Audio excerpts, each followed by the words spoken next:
Aujourd'hui, ça va être littéralement une masterclass de la sous-location professionnelle. Je vais vous prendre un moins de temps possible et vous délivrer un maximum de valeur tout au long de cette vidéo. Le sujet d'aujourd'hui, c'est comment je génère 1500 € par mois avec un appartement qui ne m'appartient pas. Rapidement, pour ceux qui ne me connaissent pas, moi c'est Tony Martin. J'ai eu la chance d'étudier dans la plus haute école immobilière suisse. J'ai été interviewé par la chaîne nationale suisse via mon activité. J'ai accompagné des dizaines d'élèves à scaler dans ce business-là. Et une problématique que je rencontre à toutes les étapes quand on veut se lancer, c'est des personnes qui veulent acheter de la décoration, qui veulent créer leur société, qui veulent monter une holding avant même de signer un bail, d'avoir un appartement en gestion. Alors, aujourd'hui, ce que je vais te présenter, c'est le protocole en 4 piliers que j'utilise pour mes propres unités, le MAOS. Le mindset, dans un premier temps, c'est de comprendre l'attente de tes deux clients.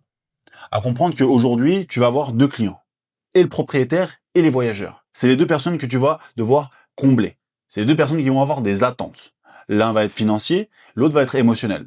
Alors, pour ce qui est du propriétaire, tu vas avoir deux styles de propriétaires. Tu as ceux qui sont là pour de la rentabilité, qui vont être là pour parler plus-value, qui vont parler chiffres, c'est ça qui les intéresse, ils ont fait de l'investissement. Puis tu vas avoir d'autres qui vont être un peu plus sur l'émotionnel. Pour la simple bonne raison, c'est qu'ils ont fait un achat pour leur enfant qui est parti en voyage linguistique et ils veulent mettre l'appartement en location ou en gestion pour éviter de perdre de l'argent. Ils sont plus axés sur la sécurité et sur l'implication du logement pour la propreté qu'il va y avoir. Pour ce qui est des voyageurs, eux, c'est simple. Il va falloir leur faire vivre une expérience et ils veulent être à l'écoute. Ils veulent qu'on réponde à la demande qu'ils pourraient avoir par leur expérience. OK ? Pour comprendre correctement ton propriétaire, il y a 4 couleurs qui définissent les profils des personnes avec qui tu vas pouvoir traiter. Alors, on a le rouge. Le rouge, ça va être celui qui va être colérique, égocentrique, exhibitionniste, impulsif, actif et dynamique. Le jaune, il va être un poil plus ludique, facile à vivre, social, insouciant, optimiste, joyeux. On va avoir le vert, qui va être anxieux, inquiet, malheureux, suspicieux, sérieux, réfléchi. Et le bleu, qui va être raisonnable, contrôlé, persistant, respectant les règles, résistant et relativement calme. Alors, pour que tu puisses réaliser et comprendre un petit peu comment est-ce qu'on arrive à déchiffrer et comment on arrive à analyser le profil de chaque personne, le profil rouge, il va plus être axé comme leader, qui va être assez direct, il va être orienté résultat. Une objection type que tu vas pouvoir rencontrer, c'est pas rentable ton truc, donne-moi des chiffres. Pour le profil jaune, c'est quelqu'un qui va être un poil plus créatif, sociable, qui aime l'innovation.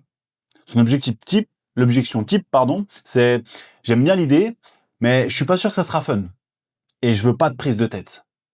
Ok ? Pour le vert, c'est quelqu'un qui va être un peu plus prudent. Il va être loyal. Il va rechercher la sécurité, la relation humaine. L'objection type qu'on va pouvoir avoir, c'est je veux pas de problème avec mes voisins ou avec l'immeuble. Et si ça tourne mal, comment est-ce qu'on fait ? Puis on a le profil bleu. Le bleu, il va être un poil plus analytique. Il va être structuré, orienté, logique et détaillé. L'objection qu'on va pouvoir avoir, c'est comment ça marche exactement ? Quels sont les risques ? Je veux voir les contrats. Je veux être sûr de comment est-ce que ça se passe étape par étape. Ok ? Ces 4 profils-là, ils sont hyper importants et j'aimerais que tu fasses un exercice, c'est que j'aimerais que tu regardes autour de toi des amis, de la famille, des connaissances, des personnes que tu arriveras à catégoriser dans ces différentes couleurs. Et tu vas analyser toi-même que le profil bleu, tu vas pas revenir avec une proposition de la même façon que au profil rouge. Fais-moi cet exercice, une fois que c'est fait, on enchaîne direct avec la suite.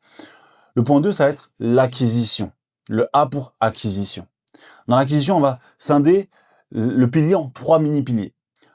Le premier, ça va être le sourcing. Je vais t'expliquer comment tu vas pouvoir appliquer ce process dans les 24 prochaines heures. On va voir la visite et ensuite la négociation. Sur ces 3 piliers-là, on va voir le sourcing. Le sourcing, c'est très simple. En quoi ça consiste ? C'est de la prospection, c'est du réseautage, dans ce que tu vas pouvoir prouver autour de toi. Donc, premièrement, il y a le cercle vert. Le cercle vert, ça va être la famille, les amis, les gens qui t'entourent, qui sont proches, que tu vois régulièrement. Peut-être que quelqu'un a une résidence principale ou secondaire qui pourrait te laisser en gestion. Prends contact avec lui, pose-toi, bois un café, discute-en avec lui. Ensuite, on va dans le cercle jaune. Ça va être les collègues, les connaissances, les voisins, les personnes un peu plus loin. Ok ? Ensuite, on va avoir le cercle orange. Ça va être Internet, le réseautage, les inconnus, personnes qu'on ne connaît pas. Ok ? Tu vas avoir les plateformes de mise en ligne, de location ou de vente qui seront dans ta région, dans ton pays, que tu vas pouvoir trouver. Okay. Chaque logement que tu vas trouver, il va falloir les rentrer dans un document. Je vais te demander de prendre des informations, de la data. Il faut que tu notes tout ce que tu retrouves, que ce soit l'emplacement, la grandeur de l'appartement, le loyer qu'on te demande, les points forts, les points faibles, tout ça, tu te les rentres dans un dossier. Il y a un tableau Excel, tu pourras le récupérer, il est disponible en libre service sur la plateforme School, où on a toute la communauté. Tu trouveras le lien en dessous de la description. Pourquoi est-ce que c'est important? Parce que ça te permet de pouvoir faire du retargeting. Et quand bien même, ça, c'est d'avoir de la data. Et aujourd'hui, dans cette activité-là, et dans toute activité, le point fort, c'est la data. Savoir combien est-ce que tu as de clients aujourd'hui. Clients qui sont prêts à répondre à ton téléphone si tu les appelles. Clients qui sont prêts à se dire, oui, j'ai un logement. Effectivement, je suis propriétaire. Aujourd'hui, je dois avoir plus de 1000 clients sur mon tableau. C'est pour ça qu'il y a un grand carré rouge, c'est que c'est mon tableau. Je veux pas que tu puisses voir la donnée de mes clients.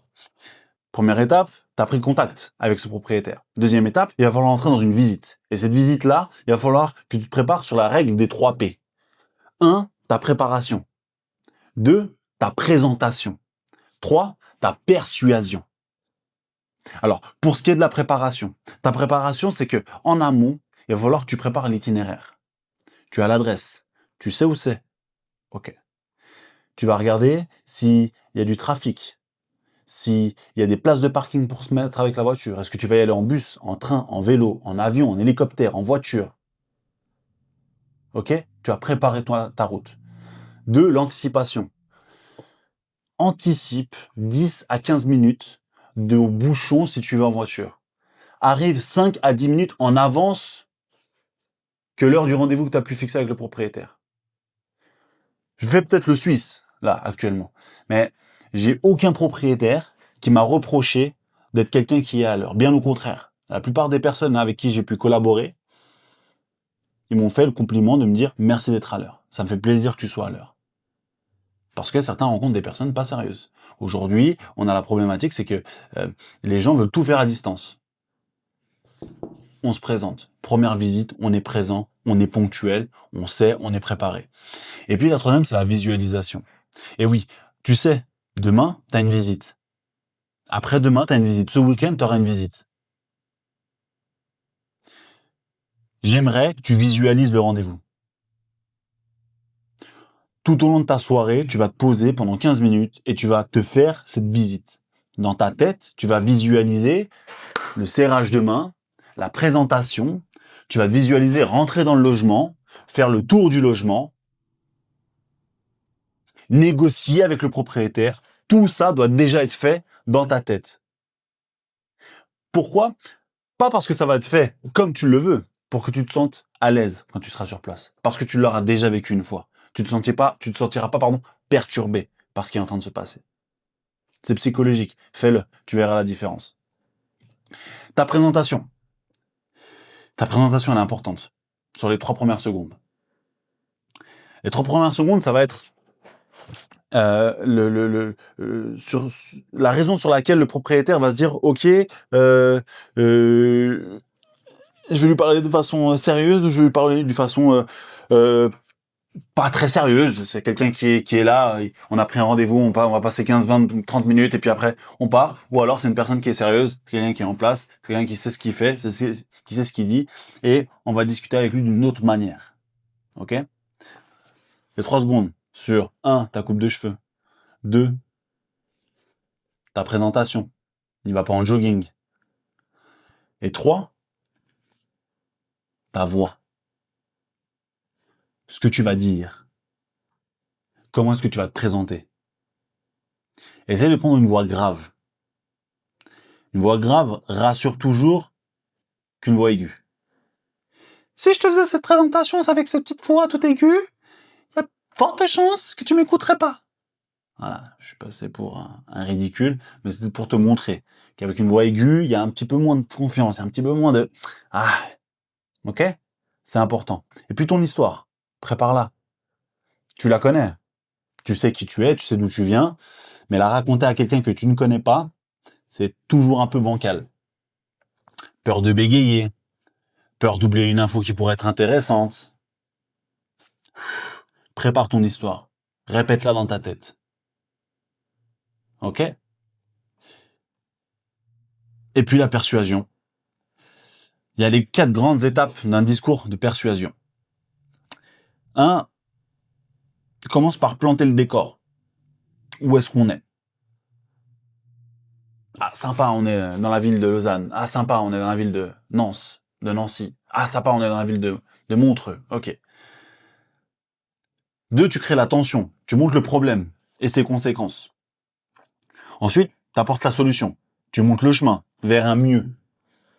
Et pour conclure, avec une invitation à l'action simple et engageante, avec une poignée de main, un deal, un contrat, un je te relance, un je te fais un appel ce soir, un on se revoit la semaine prochaine, un on se fait un échange par email, un clair, précis, avec des actions, pour que tu puisses le diriger vers un meilleur. Ok? Une fois que la visite est faite, on passe sur la négociation.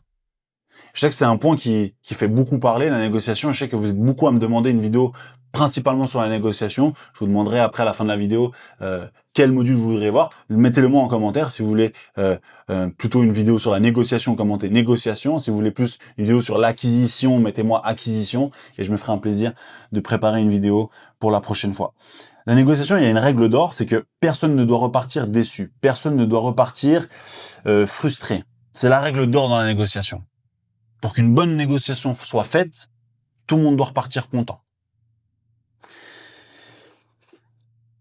D'ailleurs, si tu veux qu'on ajoute 2 à 5K par mois de revenus grâce à la sous-location professionnelle dans ton portefeuille, clique en bas, il y a un lien sur le premier lien en bio. C'est offert, un audit. On va analyser ta situation, voir le marché sur lequel tu veux te positionner et voir comment est-ce qu'on va pouvoir aller de l'avant et te conseiller pour te lancer dans cette activité. Réserve, clique sur le lien, il y aura 2-3 questions et simplement réserver un créneau. Je mange personne, je suis pas méchant. La négociation, elle est faite en 3 parties. Dans un premier temps, tu as le silence et tu as l'écoute. C'est important de pouvoir poser les bonnes questions, ouvertes. Il y a des questions fermées, il y a des questions ouvertes. Pouvoir écouter, soit à l'écoute. Écoute ton propriétaire. Il va te dire plein de choses, énormément de choses, qui, à la base, ne t'auraient même pas effleuré l'esprit et qui, finalement, t'apportent des leads. En général, chaque propriétaire que je rencontre, je repars avec un deuxième logement potentiel ou alors déjà signé. Parce que je pose des questions. Ensuite, il y a le mirroring, c'est l'aspect miroir. Merci pour l'accent anglais, Tony, je te remercie, avec plaisir. C'est utilise les 3 derniers mots qu'il utilise pour les reprendre et continuer ta phrase. Ça lui permettra de se sentir à l'écoute et surtout de sentir que tu comprends ce qu'il te dit. Tu comprends que son attente, elle est... un exemple simple. J'ai été visiter dernièrement un appartement. L'appartement, le propriétaire avait un peu la flippette et me disait, écoute, je veux pas qu'il y ait de massage, je veux pas qu'il y ait de prostituées là-dedans. Ok, je comprends alors.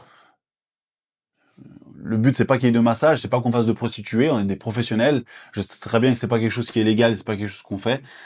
Pour ça, t'as pas besoin de t'en faire. Voilà. Je reprends sa phrase, je reprends ses derniers mots et je redirige la discussion sur une autre question. Mais je le réconforte. Ça, c'est important. Et puis l'ancrage avec le non. C'est important de poser des questions pour qu'il puisse te dégager un non. Par exemple, est-ce que tu vois un inconvénient si je te fais une proposition dans la soirée et puis qu'on signe le contrat dans le week-end? Non, il n'y a pas de problème avec ça. Le non, psychologiquement, ça fait penser au propriétaire qu'il est encore maître de la situation. Ce non le sécurise.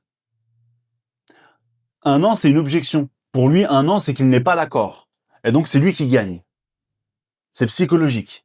Donc, n'hésite pas à poser des questions ouvertes. Et quand tu veux avoir quelque chose de lui, transforme-la pour qu'il te réponde en non.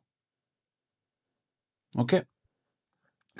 Il y a 2 phrases de 2 grandes personnes. Il y a Chris Voss, qui est le négociateur du FBI, qui a dit « La négociation, c'est pas l'acte de dompter l'autre, c'est l'acte de découvrir ce dont il a besoin. » C'est puissant comme phrase. Hein.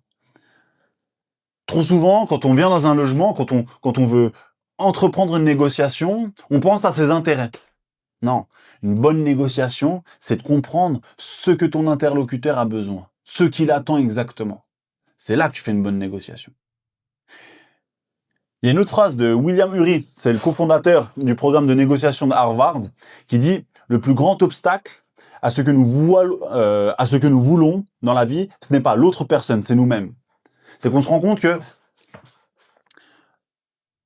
la problématique qui va se rencontrer dans la négociation ne viendra pas forcément de ton interlocuteur. Les deux phrases se rejoignent. On va être beaucoup trop concentré sur soi-même. Et si demain ça colle pas, si demain t'as pas eu le oui, si t'as pas eu le serrage de main de te dire ok on va de l'avant, c'est parce que tu n'as pas été suffisamment à l'écoute. C'est parce que tu n'as pas suffisamment pris le temps d'écouter ton propriétaire, de comprendre ce qu'il voulait. Ok? Let's go. L'étape 3, c'est le O pour l'opérationnel. La clé pour avoir un business automatisé à 100%, c'est l'opérationnel. En 4 étapes. Le winning preview, c'est une visibilité de gagnant, une vue de gagnant. L'annonce gagnante, l'automatisation et le recrutement. C'est 4 points essentiels si tu veux avoir un business qui tourne à 100%. Alors, pour ce qui est de l'intérieur, les investisseurs en général, c'est des très bons investisseurs et ils sortent très facilement leur argent, ils le font très bien, hein, ils arrivent à avoir les opportunités. Ils ont des prêts intéressants. Et ils sont très bons. Par contre, pour ce qui est de la décoration, on est d'accord que c'est pas terrible. Ok? Donc, alloue un mini budget pour pouvoir décorer un petit peu cette pièce, mettre un peu de verdure, mettre un petit tableau. Ok? C'est important. Ensuite, pour avoir une annonce gagnante, il y a 2 points qui sont importants. Le titre et les photos. Investis dans un shooting photo. Mets 150, 200, 300 balles dans un shooting photo professionnel.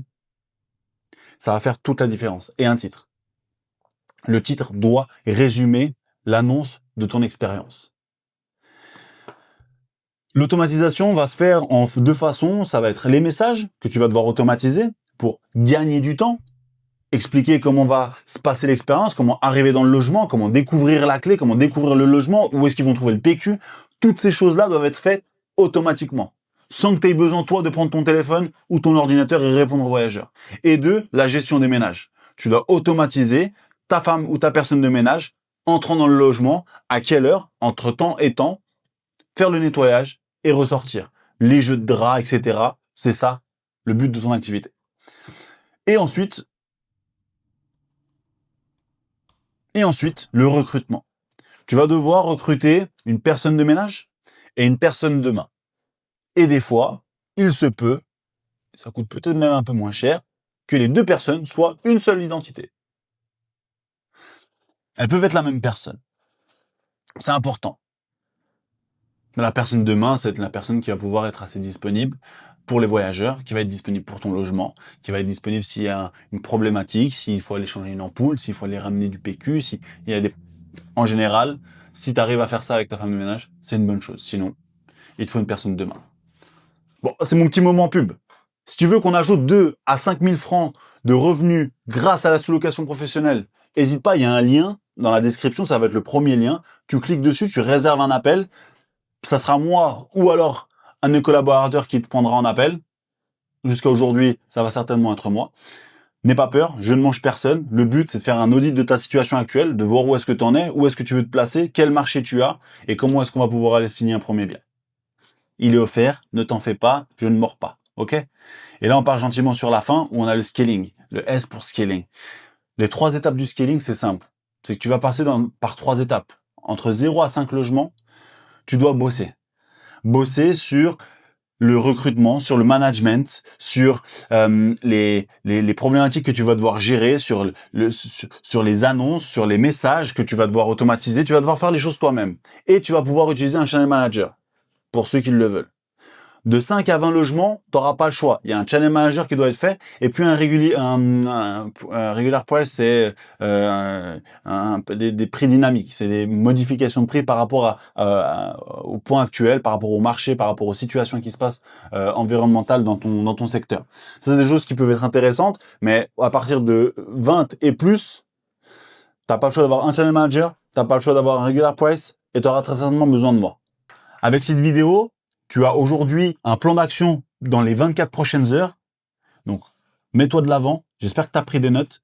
Va récupérer ton tableau dans le school. Il y a un lien qui est dans la description. Réserve un appel dans le premier lien. Et on se voit tout prochainement pour la prochaine vidéo. Pour le moment, ça se passe bien. Moi, j'aime bien. Ciao, ciao. Eh oui, j'ai failli oublier. Tu mets un pouce, T'oublies pas de t'abonner, ça me permettra de rester motivé pour continuer à faire des vidéos comme ça. Allez, ciao, ciao.